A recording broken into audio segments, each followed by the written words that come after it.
Assalamualaikum warahmatullahi wabarakatuh. Perkenalkan nama saya Muhammad Rizky Agung Juna.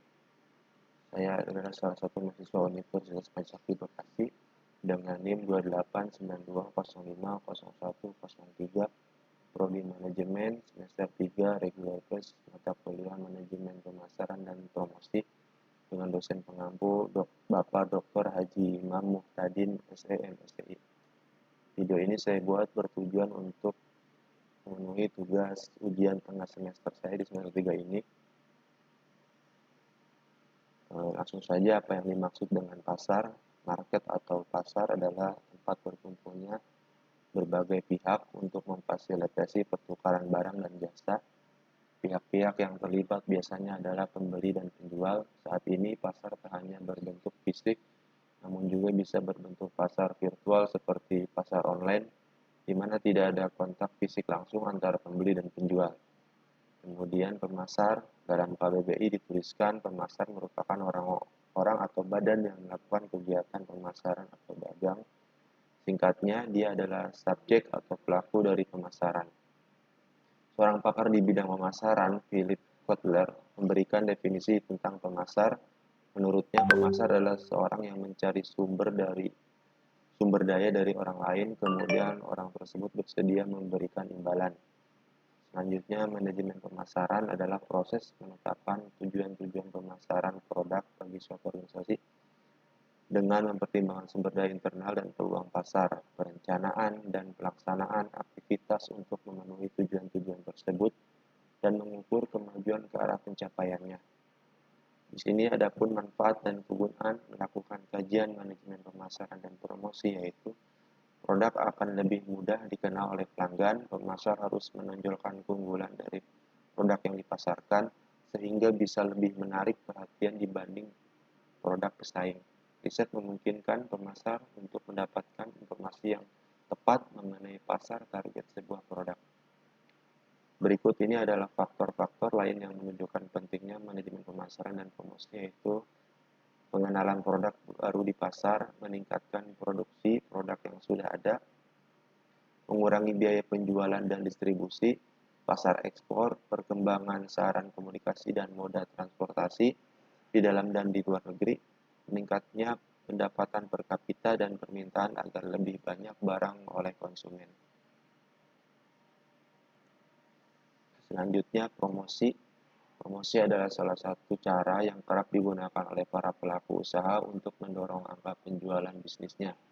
Seringkali seorang pelaku usaha menarik minat calon pembeli potensial untuk melakukan transaksi dengan berbagai macam program promosi, mulai dari yang berupa potongan harga khusus, penawar istimewa, atau bundling produk.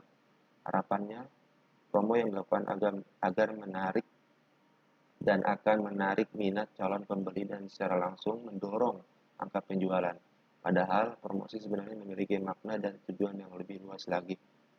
Adapun fungsi promosi sebagai salah satu titik dalam proses bisnis, setidaknya ada 5 fungsi yang perlu diperhatikan untuk menjadi seorang pelaku usaha yang baik. Yang pertama, memperkenalkan informasi seputar produk atau jasa yang ditawarkan. 2, membujuk calon pembeli potensial. Ketiga, menjaga identitas bisnis yang tengah dibangun tetap relevan. 4, menambah nilai dari bisnis yang dijalankan.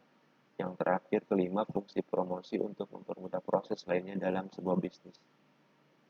Selanjutnya, lingkungan pemasaran adalah lingkungan perusahaan yang terdiri dari pelaku dan kekuatan di luar pemasaran yang mempengaruhi kemampuan manajemen pemasaran untuk membangun dan mempertahankan hubungan yang berhasil dengan pelanggan sasaran. Kombinasi faktor dan kekuatan eksternal dan internal yang mempengaruhi kemampuan perusahaan untuk menjalin hubungan dan melayani pelanggannya. Lingkungan pemasaran bisnis ini terdiri dari lingkungan internal dan eksternal. Lingkungan internal adalah faktor yang mempengaruhi perusahaan dari dalam dan biasanya bisa dikendalikan seperti pemilik, pekerja, mesin, material, dan lain-lain. Kemudian lingkungan eksternal dibagi lagi menjadi 2 komponen, yaitu mikro dan makro. Mikro atau faktor yang juga mempengaruhi perusahaan tetap bersifat eksternal. Ini terdiri dari faktor-faktor yang terlibat dalam memproduksi, mendistribusikan, dan mempromosikan penawaran. Makro atau lingkungan yang luas mencakup kekuatan sosial yang lebih besar yang mempengaruhi masyarakat secara keseluruhan. Ini terdiri dari 6 komponen: lingkungan demografis, ekonomi, fisik, teknologi, politik, hukum, dan sosial budaya. Selanjutnya, strategi pemasaran. Strategi pemasaran adalah tujuan dan sasaran pemasaran perusahaan yang digabungkan menjadi satu rencana yang komprehensif, eksekutif bisnis akan menarik strategi pemasaran yang sukses dan riset pasar. Aktivitas ini juga berfokus pada bauran produk yang tepat sehingga Anda bisa mendapatkan keuntungan yang paling banyak. Selanjutnya, segmentasi pasar adalah sebuah strategi yang dilakukan oleh perusahaan untuk membagi kelompok konsumen ke beberapa kategori seperti kebutuhan, karakteristik, maupun perilaku yang berbeda di dalam suatu pasar tertentu. Pelaksanaan segmentasi pasar membutuhkan beberapa proses dan tahapan yang turut serta wajib dilakukan menggunakan aforisma supaya mencapai sasaran yang diinginkan. Sederhananya, segmentasi pasar ini juga bisa didefinisikan menjadi proses identifikasi serta analisis pembeli terhadap produk dan keterkaitan antara disparitas ciri konsumen yang ada di pasar. Kemudian, marketing mix adalah kumpulan variabel marketing yang digunakan untuk mencapai tujuan marketing pada pasar yang ditargetkan. Istilah ini pertama kali dikenalkan oleh Neil Borden, profesor marketing Harvard, pada 1948. Saat itu, Neil Borden baru mengenalkan istilah tapi belum menyusun komponen dalam marketing mix pada 1960. Ejor McCarthy baru memperkenalkan 4 variabel utama marketing mix atau proses terjadinya, yaitu produk. Produk adalah apa saja yang diproduksi untuk memenuhi kebutuhan orang, bisa dalam bentuk jasa, barang, atau produk virtual. Price atau harga adalah sejumlah uang yang dikeluarkan konsumen untuk menggunakan produk Anda. Harga yang terlalu rendah bisa membahayakan keberlangsungan bisnis. Di sisi lain, harga yang terlalu tinggi pun juga akan menyurutkan minat pembeli. Selanjutnya, place atau tempat adalah lokasi fisik tempat berjalannya bisnis atau kanal distribusi untuk mencapai target pasar. Sebuah bisnis memerlukan lokasi penjualan yang ideal untuk bisa menjangkau target pasar dengan mudah. Selanjutnya, promotion atau promosi adalah segala upaya untuk meningkatkan brand awareness dan penjualan produk. Bisa dibilang ini adalah salah satu elemen marketing mix yang paling penting ya. Kemudian, people, masuknya orang ke dalam salah satu komponen bauran pemasaran menunjukkan betapa pentingnya sumber daya manusia bagi kelangsungan usaha. Selanjutnya, kemasan atau packaging atau kemasan ini menjelaskan tentang bagaimana menyajikan produk kita ke pasaran atau konsumen. Yang terakhir adalah proses.